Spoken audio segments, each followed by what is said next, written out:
Since the dawn of civilization, spies of every nation and culture have worked to infiltrate their adversaries and glean the information that will give their side the advantage.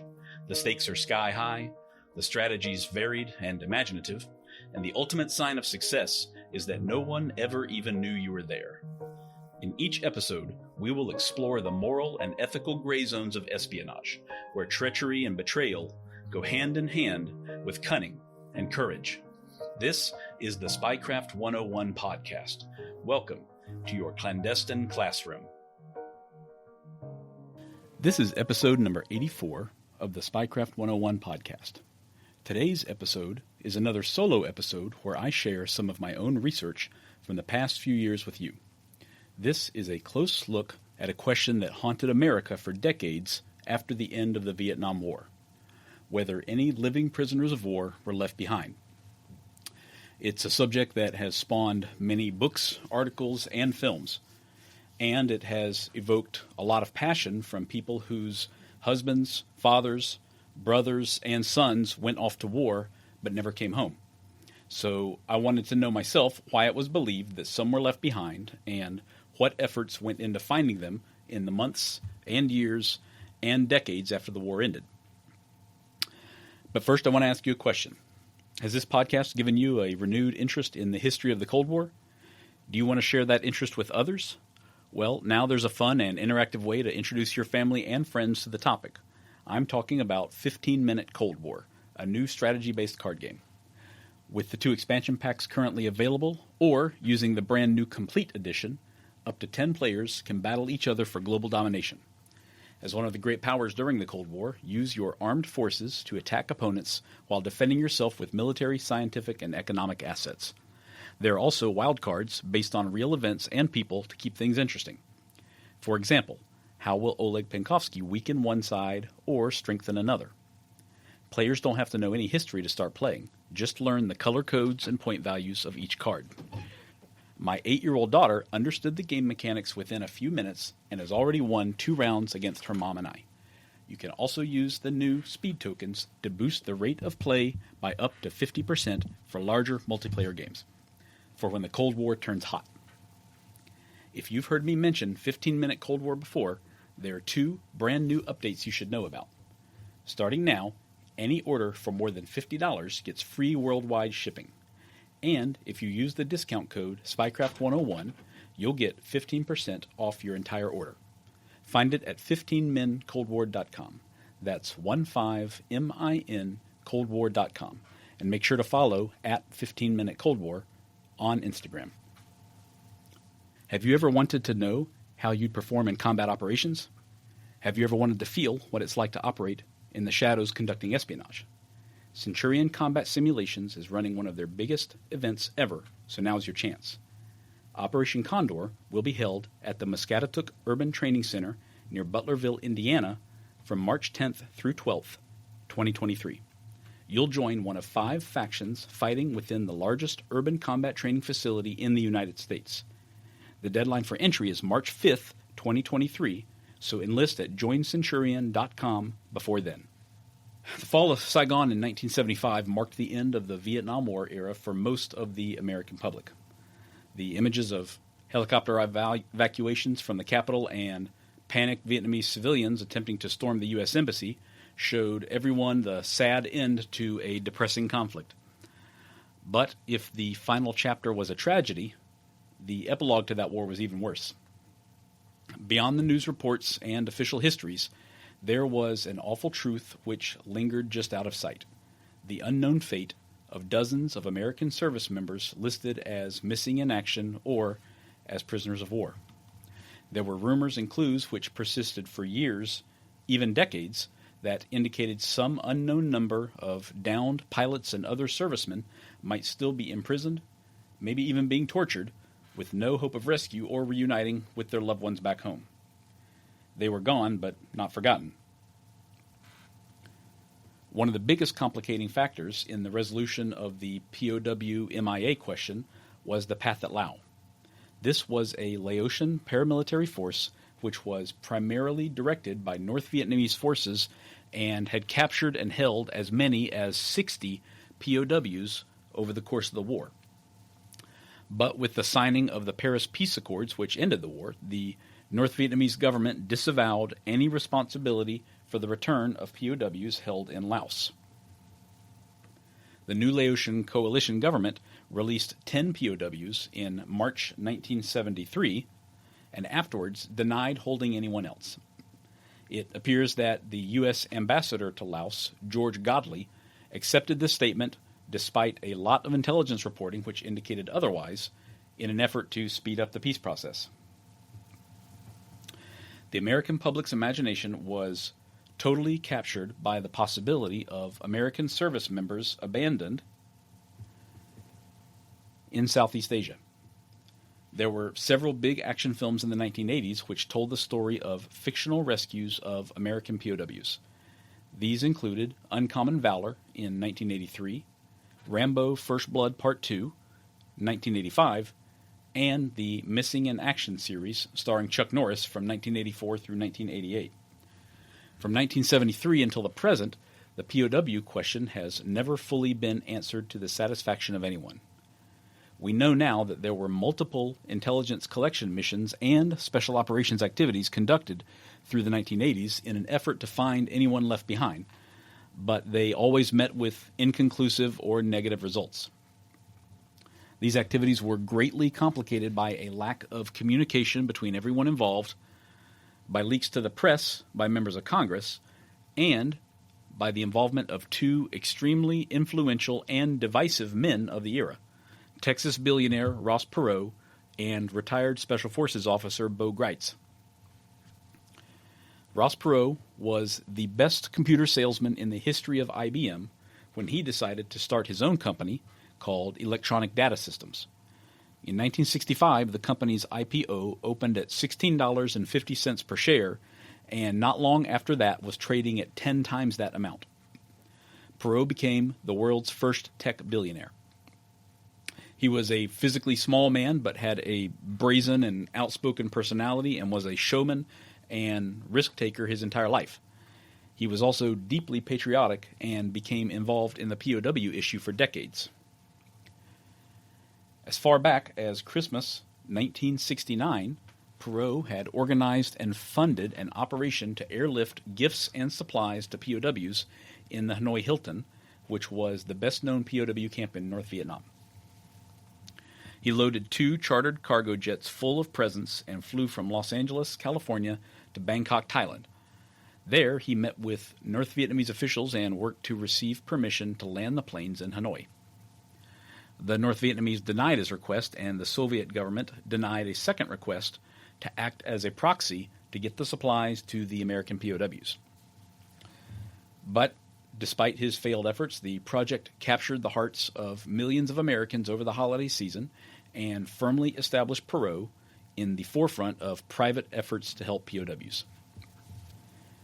Nearly 10 years later, and halfway across the world, engineers from his company Electronic Data Systems were working to provide the Iranian government with high-tech healthcare solutions on a multi-million-dollar contract.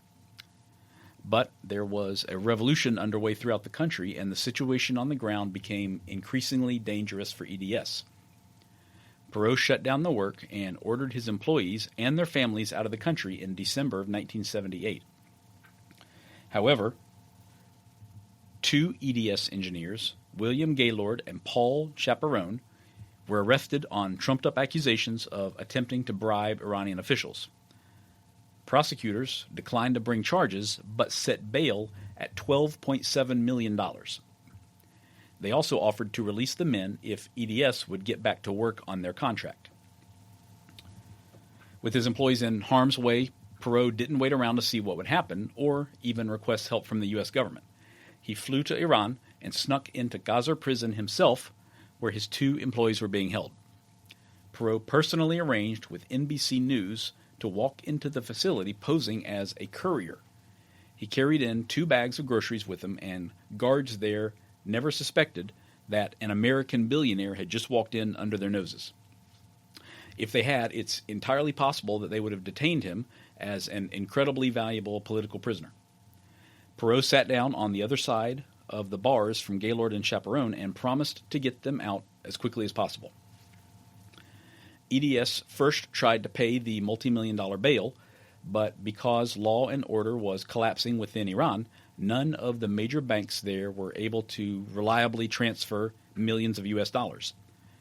After further negotiations with the Iranian government failed to bring a fast resolution to the situation, Perot turned to another option: action.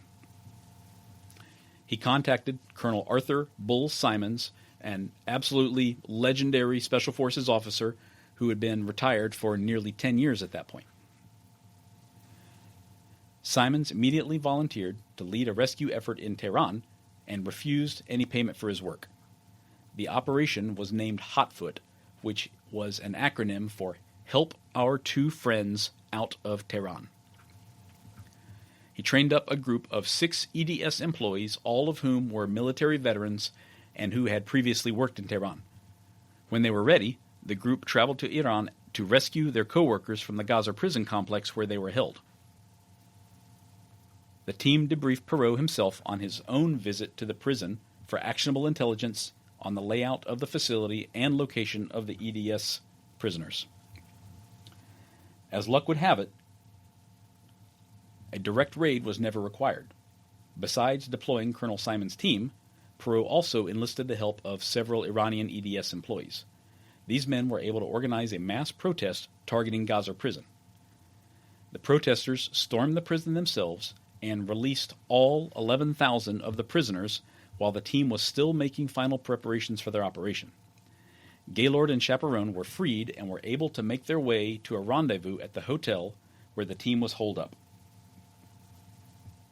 2 days later, they successfully exfiltrated the country using forged documents and returned home to a huge media blitz. We'll be right back. When was the last time you delved into the world of Australian agriculture? It's as diverse as it is professional, as it is captivating.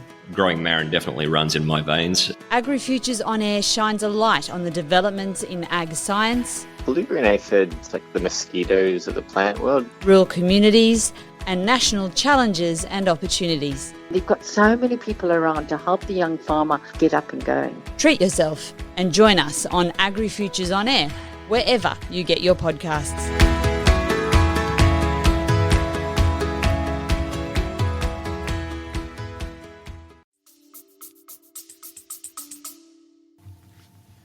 The return home of Americans who had been held prisoner overseas generated renewed interest in the Vietnam POW question.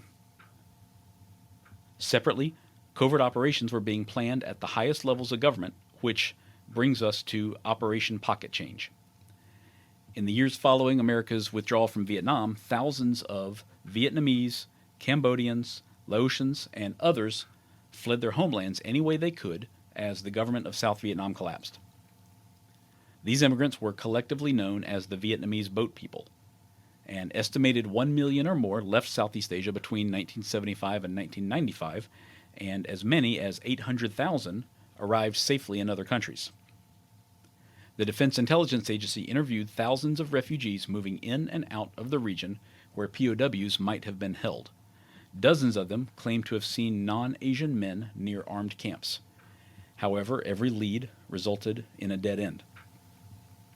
Rumors were flying, but there was very little hard evidence to be found. But then, in late 1980, a photo appeared. In November of that year, a well-placed CIA source in Laos, known as W1, reported that 30 Americans had been seen working on a road gang near Namarath. W1 was an elderly Laotian woman with some connections to the Communist Party and had provided reliable information to the CIA in the past. Combined with other reports, an SR-71 Blackbird reconnaissance overflight was ordered.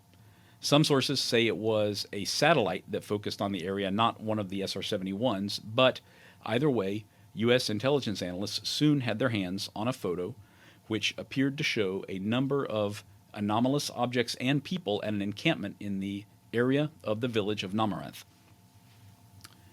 These anomalies included the numbers 5 and 2, spelled out with logs, tools that appeared to be designed for larger-framed Caucasians rather than the smaller-statured Asians in the area,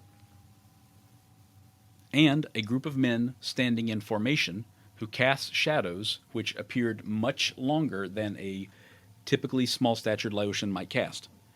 These findings were disputed among analysts, but the story spread like wildfire within the intelligence community and the military.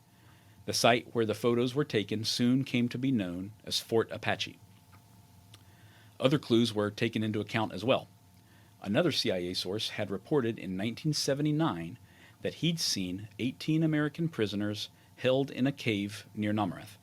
He claimed one of them was named Paul Merkland, although there were no POWs or MIAs named Merkland.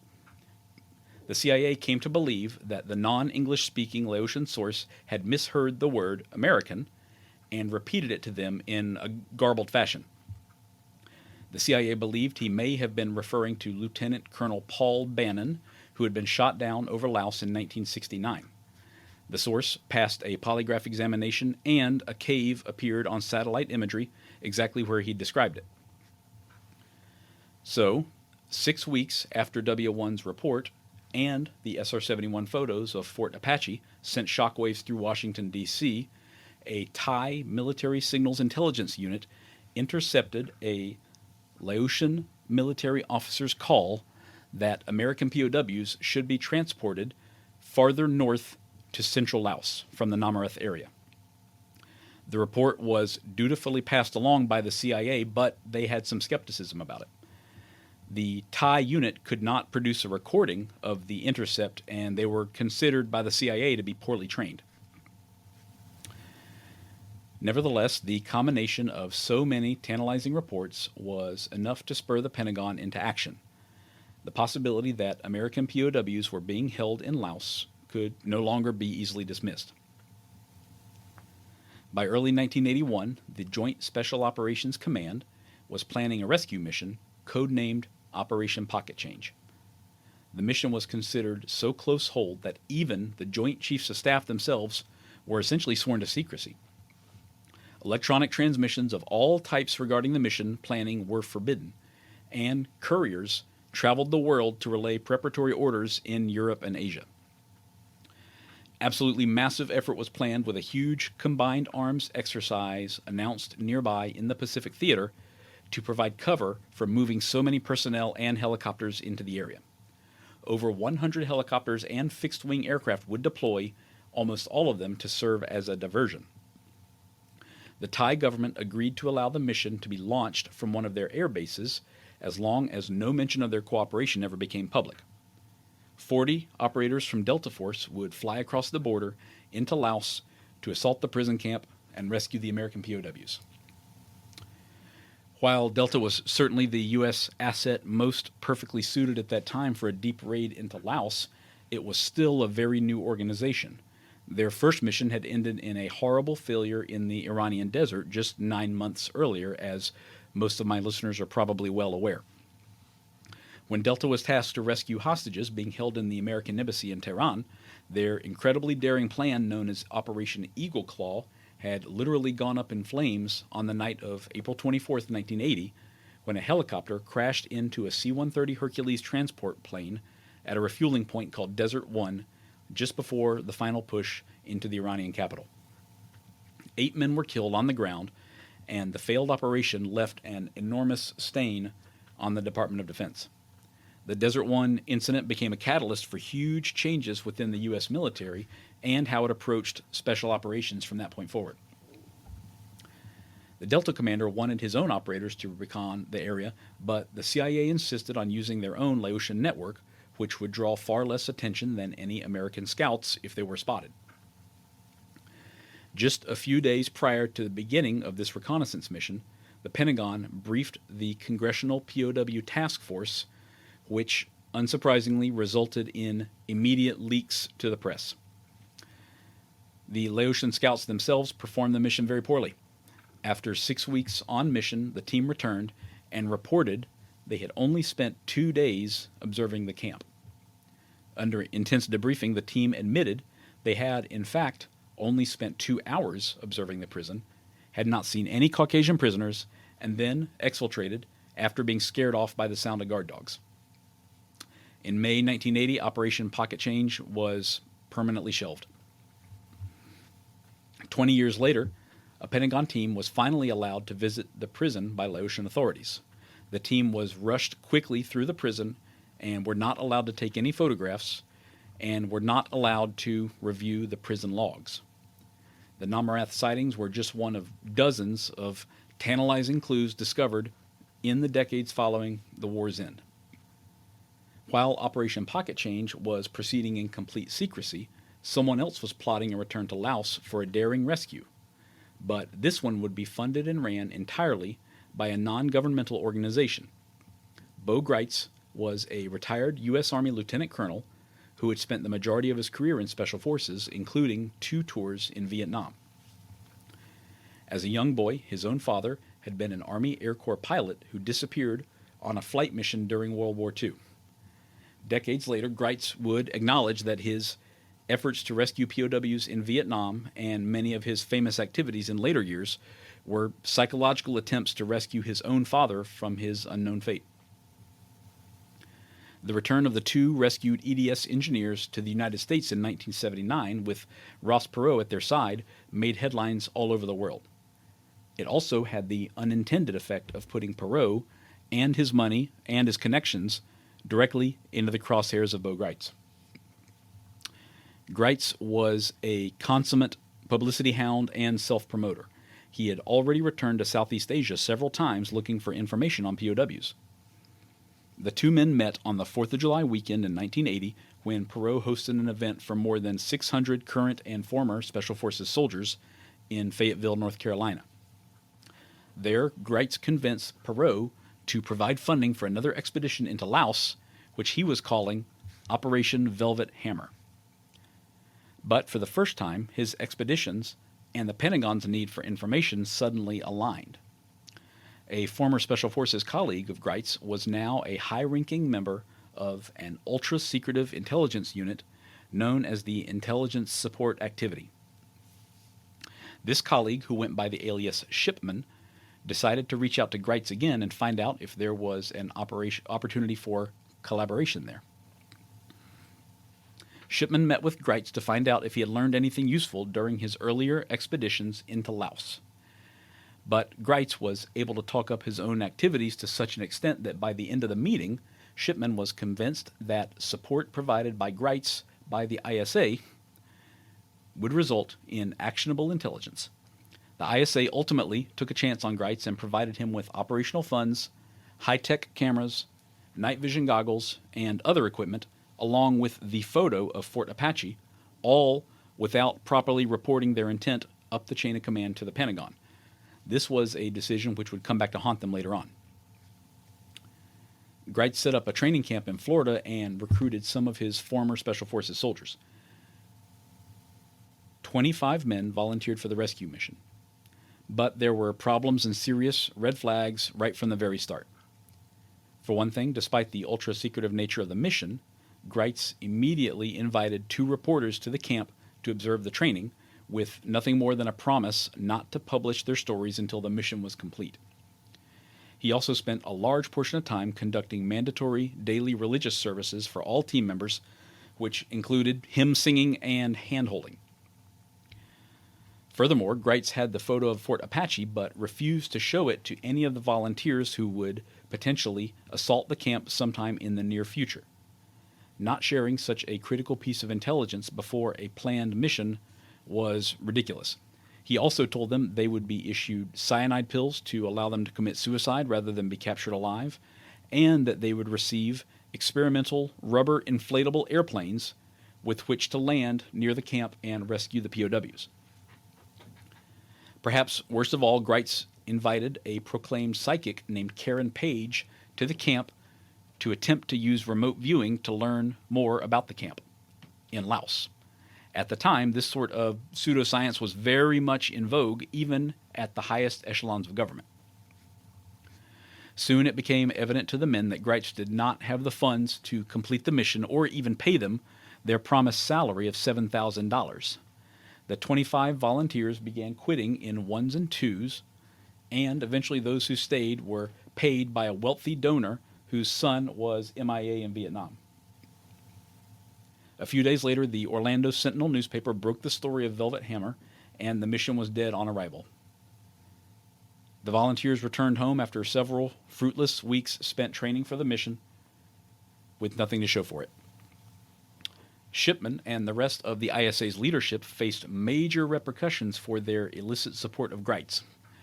The organization was very nearly disbanded due to the fallout and only survived after a major reorganization and significantly increased oversight.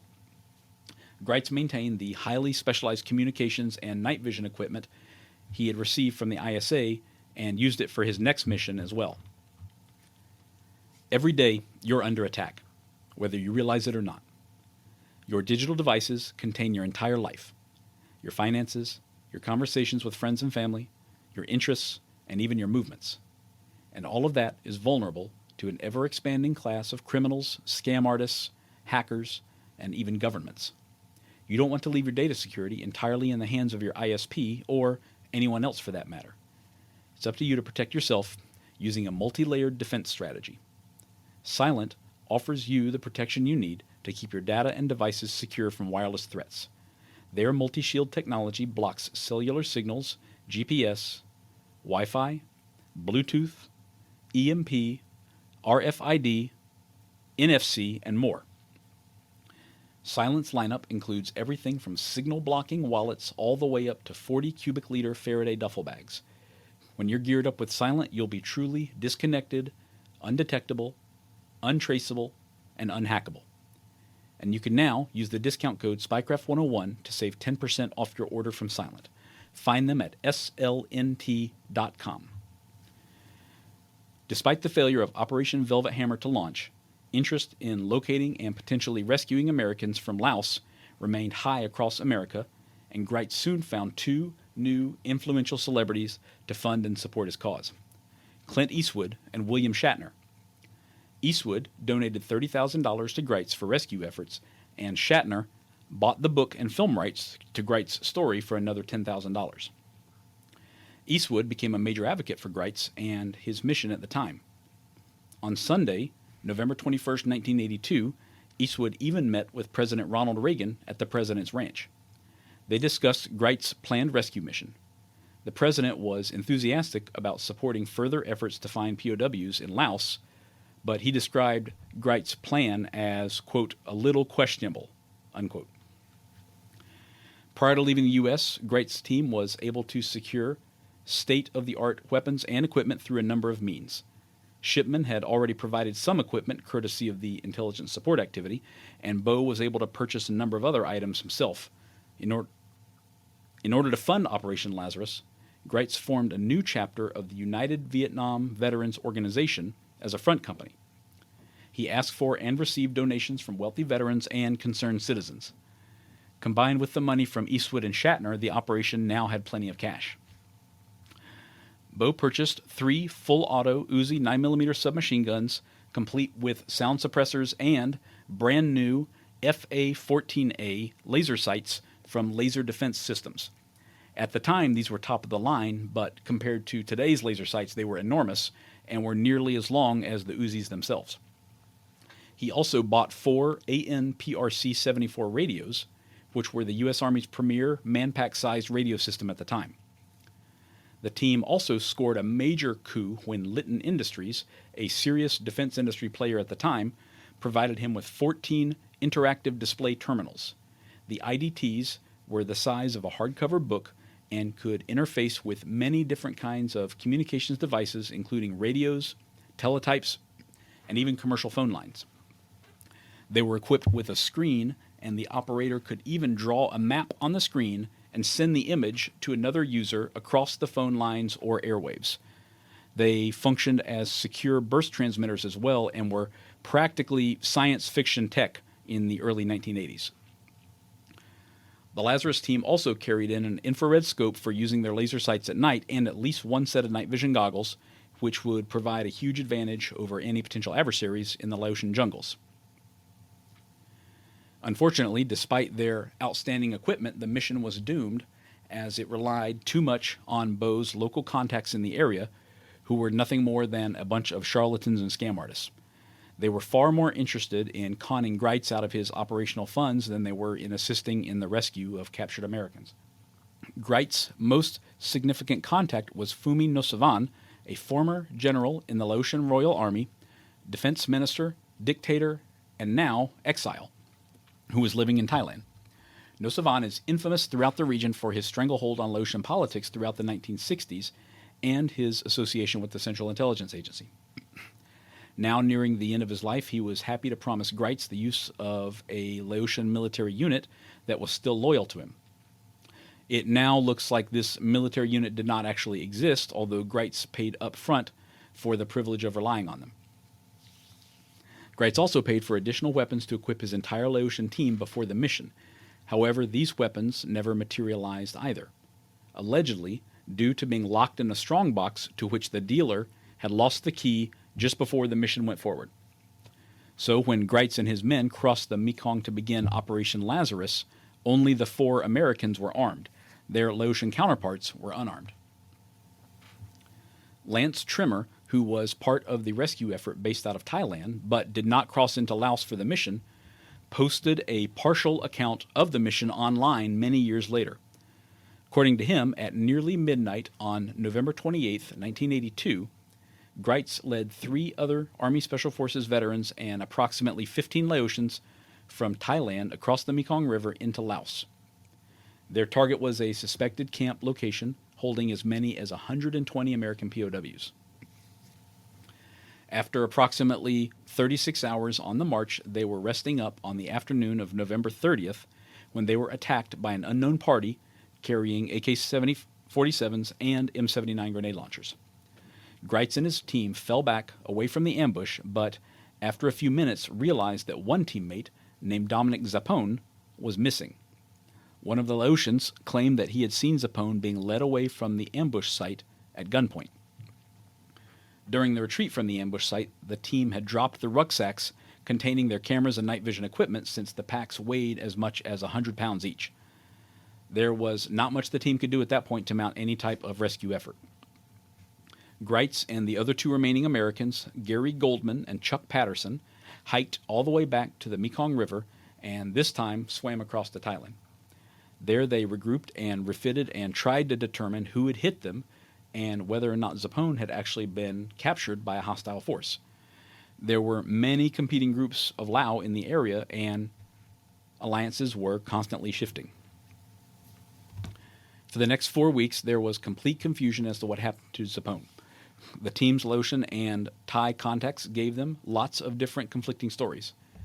Eventually, the team returned to the United States at the end of December to regroup and plan a rescue effort, then flew back to Thailand 2 weeks later. Zappone himself soon turned up in Thailand alive and well, having walked back on his own. In reality, he had never been in the kind of danger they had all feared. He had stepped away from the rest site to urinate just as the first shots were fired in the ambush. One of the team's Laotians had been nearby and suggested they make a run for a friendly village.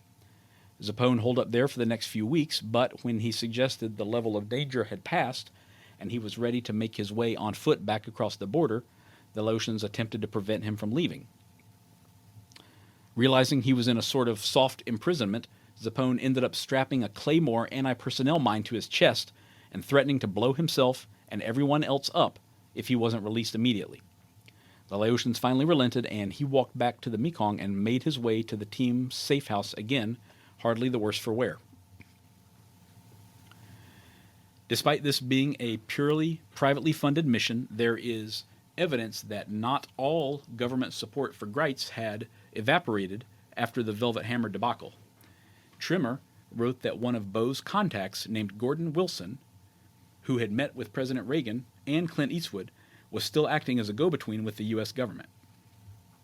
After Zappone disappeared following the ambush in Laos, Gordon Wilson traveled back and forth from Laos to Bangkok, Thailand, to meet with U.S. personnel there, either CIA or DIA personnel working out of the embassy there, most likely. Wilson escorted a man named Lo Therafant to Thailand on December 11th, 1982 to take a polygraph examination. Therafant was Beau's primary facilitator in Laos and provided contacts, equipment, and lodging for Greitz's team. Therafant failed the polygraph examination that day, which ended any potential U.S. government support for the already badly botched mission. It's unclear what this support might have entailed, but whatever the case, it never materialized. In February 1983, the fallout from Operation Lazarus reached its high point. Lance Trimmer and Lynn Standerwick, the daughter of a missing American pilot, were arrested by Thai police. Neither of them had crossed into Laos, but playing a supporting role from inside Thailand only. They were charged with operating an illegal radio transmitter, which they had been using to communicate with Greitz's team across the border. The pair were incarcerated for 2 days before Greitz appeared at the Thai court in his usual dramatic fashion. Once he was on site, he mesmerized the reporters who were there to cover a hearing for the two Americans. Greitz took full responsibility for their actions and the possession of the radio transmitter. Trimmer and Standerwick received 1 year suspended prison sentences and paid a fine of $130 for their participation in Operation Lazarus before returning to the United States. Over the years, there have been a number of con artists and attention seekers who have further muddied the waters of the POW MIA issue. One of the most famous is undoubtedly the story of Sergeant First Class John Hartley Robertson, a Special Forces soldier who disappeared on May 20th, 1968, when the helicopter he was flying in was shot down by enemy ground fire. For the next 44 years, his fate was a mystery. Then in 2013, a Canadian filmmaker and photojournalist named Michael Jorgensen set out to Vietnam to investigate rumors that a man claiming to be Robertson was still alive, living in a small village with his own family. Jorgensen and his team eventually contacted the man, and Robertson's sister was able to visit him. Afterwards, she was in tears and was certain that this was her long-lost brother. It was an incredible story, perfect for a documentary film. But there were problems. The man spoke only French and Vietnamese, claiming to have forgotten English after so many years of not using it. And he further claimed he was unable to remember many key details of his past due to head injuries and from suffering from the early stages of dementia. After the documentary, which was titled Unclaimed, was released, the truth finally came to light as many Vietnam Veterans Associations spoke up. It was revealed that the man was a well-known con artist named Dang Tan Ngoc, a Vietnamese citizen of French ethnicity.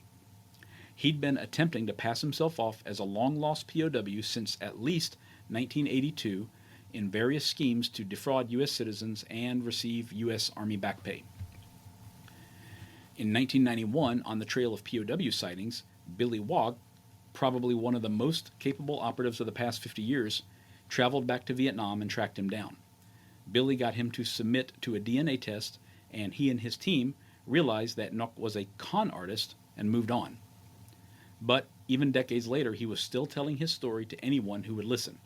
He showed up again in 2006 at the U.S. Embassy in Cambodia in 2009, and finally with Jorgensen in the documentary in 2013. Another fake story that circulated in the POW MIA advocacy community was a startling photo which appeared to show a U.S. service member holding an English-language newspaper as proof of life. The story to go with the photo was that this individual had recently been rescued from a POW camp in Laos and was being held now by a criminal element willing to ransom his freedom. The truth was that the man in the photo was Charles Strait, a former U.S. Air Force enlisted man who had moved to Thailand after completing his military service.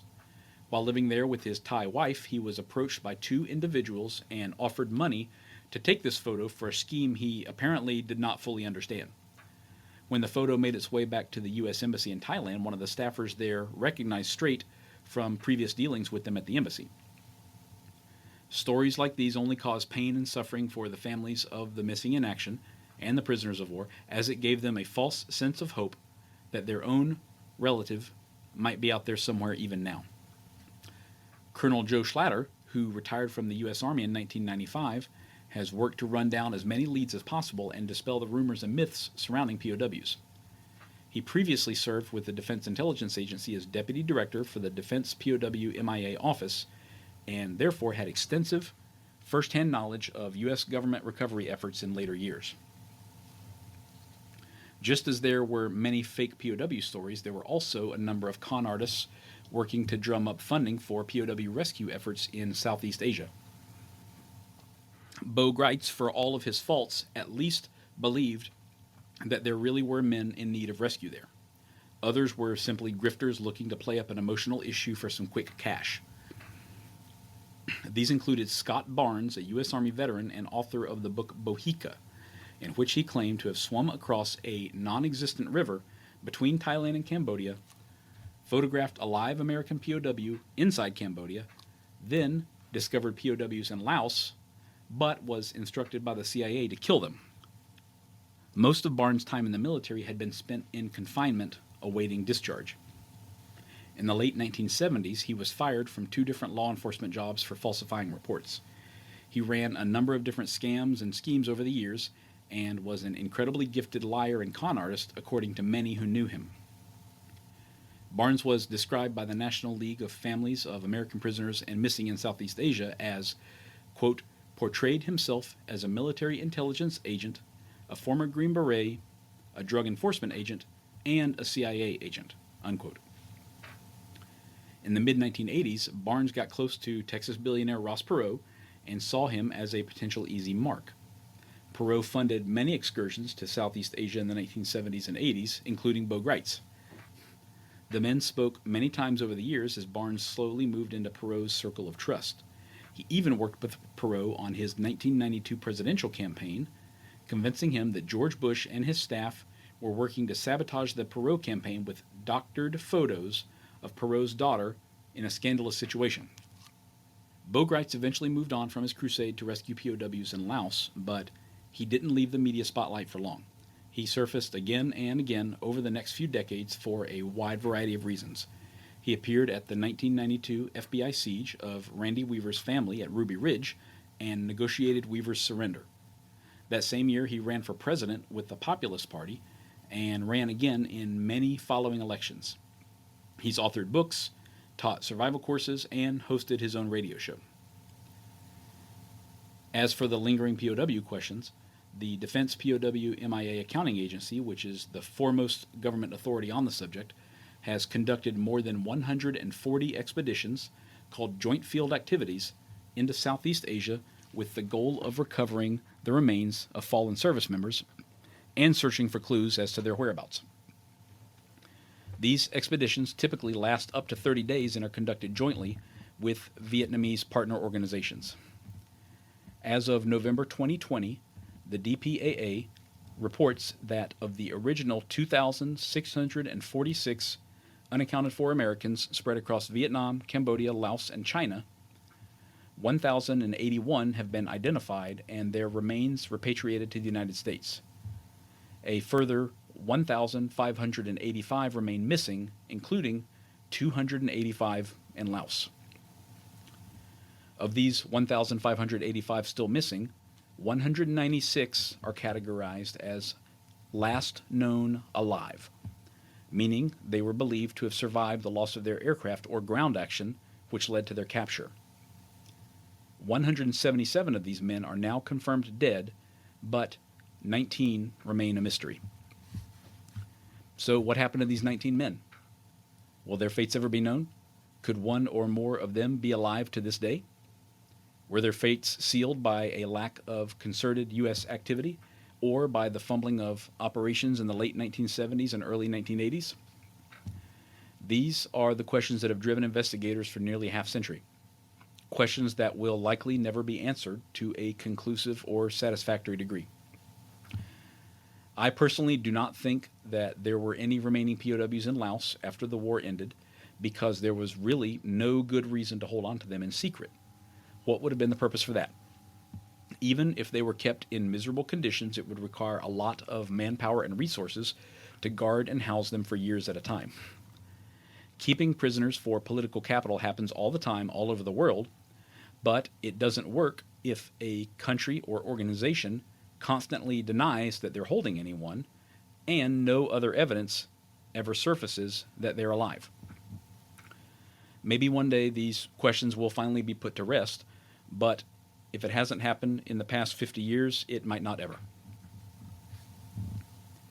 If you're interested in more of Spycraft 101, look for my pages on Instagram at Spycraft 101 and at cold.war.stamps. You can also find more great articles on my website, spycraft101.com. Thank you all for listening, and I hope you'll stick around because there's lots more to come. Disclaimer. This podcast is for entertainment purposes only. The stories and statements expressed herein are experiences and opinions. They may not reflect the views of the host or the production studio. It's okay if you disagree with our content. No piece of media is right for everyone. If you love Spycraft 101, please check us out online, on Instagram, on YouTube, and especially on Patreon. Thank you for listening.